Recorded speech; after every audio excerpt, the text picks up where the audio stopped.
तो hello friends, नमस्ते, good morning. तो आप सभी का स्वागत है फिर से मेरे इस यूट्यूब प्लेटफॉर्म पे। तो इससे पहले मैंने आपको अरबों का आक्रमण जो कि पढ़ाया था, अब मैं आपको आज पढ़ाऊंगी सीधे तुर्कों का आक्रमण कि तुर्कों का आक्रमण किस प्रकार से हमारे देश पे यानी हमारे इंडिया पे पड़ा। तो बने रहें और देखें।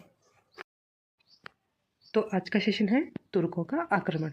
अरबों के बाद भारत पर आक्रमण करने वाला मुस्लिम तुर्क थे। मतलब जब अरब थे उसके बाद जो मुस्लिम आए दूसरे, वो तुर्क थे जिन्होंने भारत पर आक्रमण किया। तुर्कों ने भारत पर मुख्य रूप से दो चरणों में आक्रमण किया। तुर्कों ने हम पे दो चरणों में आक्रमण किया। पहले है गजनी वंश द्वारा, फिर है गौर वंश द्वारा। तो हम आज पढ़ेंगे गजनी वंश के द्वारा। अफगानिस्तान प्राचीन काल में मौर्य साम्राज्य के अधीन था। सबसे पहले प्राचीन काल में जो अफगानिस्तान था वो मौर्य समाज के अधीन था। मध्यकाल में इस क्षेत्र पर अरबों ने अधिकार किया। अफगानिस्तान के दो प्रांत थे, काबुल और जाबुल। अरबों ने जाबुल का नाम बदलकर जाबुलिस्तान कर दिया और कुछ समय बाद यह क्षेत्र तुर्कों ने अरबों छीन लिया और यह गजनी वंश की स्थापना की। यहाँ क्या कर दी उन्होंने? गजनी वंश की स्थापना कर दी। अब आता है अल्फतानी। यह गजनी यामनी वंश का संस्थापक था। यह गजनी और यामनी वंश का संस्थापक था। सुबुक्तीन भारत पर आक्रमण करने वाला पहला तुर्क था। सुबुक्तीन यह अल्फतानी का गुलाम था तथा दामाद था। मतलब ये उसका गुलाम भी था और दामाद भी था। इसने हिंदू शाही वंश पर आक्रमण किया। जो हिंदू में शाही वंश थे उन पे आक्रमण कर दिया।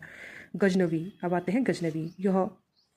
यह सुबुक्तीन का पुत्र था जो 27 वर्ष की आयु में 998 गजनी की गद्दी पर बैठा। 998 में किस पर बैठा? गजनी की गद्दी पर बैठ गया था ये। गजनी की उपाधि सुल्तान। इस्लाम धर्म में साम्राज्य का सल्तनत कहा जाता है और इसका प्रमुख सुल्तान होता है। गजनवी दुनिया का पहला व्यक्ति है जिसने सुल्तान की उपाधि दी। यामनी उत दौला सुल्तान का दाहिना हाथ। यह उपाधि खलीफा कादिर ने दी थी। ये उपाधि किसने दी थी? खलीफा कादिर ने दी थी। बुत शिकन यानी मूर्ति भंजक। गाजी धर्म योद्धा। ये सब जो है गजनवी की उपाधि थी। गजनवी मध्य एशिया में एक महान साम्राज्य स्थापित करना चाहता था, इसीलिए इसने वर्ष 1000 से 1027 तक 17 बार भारत पर आक्रमण किया। इसका उद्देश्य भारत को लूटना था, जो कि इसने करा भी। गजनवी के आक्रमण के समय भारत की स्थिति, राज्य है, वंश है और शासक है। मतलब कौन कौन से राज्य पे इसने हमला करा और वहाँ कौन कौन से वंश थे और कौन कौन से शासक थे। पेशावर हिंदू शाही, जयपाल जो कि वहाँ के राजा थे, कश्मीर, लाहौर, रानी दित्वा, कन्नौज, प्रतिहार, राजपाल, अनिलवाड़, चालुक्य, भीम फर्स्ट था वहाँ, खजुराहो, चंदेल, विदाधर, बंगाल, पाल, महपाल जो कि वहाँ के शासक थे। अब देखते हैं हम आगे पॉइंट। गजनी तथा मुस्लिम आक्रमणकारियों का सबसे अधिक विरोध पेशावर के हिंदू शाही के राजवंशों ने किया। पेशावर के जो हिंदू शाही थे उन्होंने सबसे अधिक विरोध करा इनका। लेकिन इस वंश का शासक जयपाल हर बार पराजित हो जाता था। लेकिन जो इस वंश का जो जयपाल राजा था वो हर बार पराजित होता था, जिस कारण जयपाल ने आत्महत्या कर दी और उसके गिलानी से उसने सीधे क्या कर दी? आत्महत्या कर दी। कन्नौज के प्रतिहार शासक राज्यपाल ने गजनवी के सम्मान आत्मसमर्पण कर दिया। जो गजनी के सम्मान क्या कर दिया? उसने आत्मसमर्पण कर दिया। अब गजनवी ने मथुरा और वृंदावन को लूटा। उसके बाद उसने गजनी ने मथुरा और वृंदावन को लूटा। खजुराहो के चंदेरी शासक विद्याधर ने इसके साथ संघर्ष किया और अंत जो युद्ध में भाग गया। जो लास्ट युद्ध था, जो अंतिम युद्ध था, उसमें ये क्या हो गया? भाग गया सीधे वहाँ से। सोमनाथ पर आक्रमण। अब पढ़ते हैं सोमनाथ पर आक्रमण।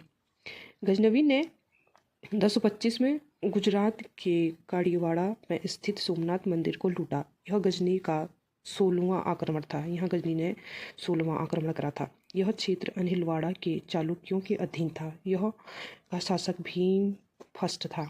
यहाँ का शासक कौन था? भीम प्रथम था। गजनी ने अपनी अंतिम अभियान खोखार जाति के विरोध किया।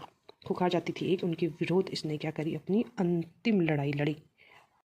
अब पढ़ते हैं हम गजनवी के दरबारी की। गजनवी के दरबार में कौन कौन थे?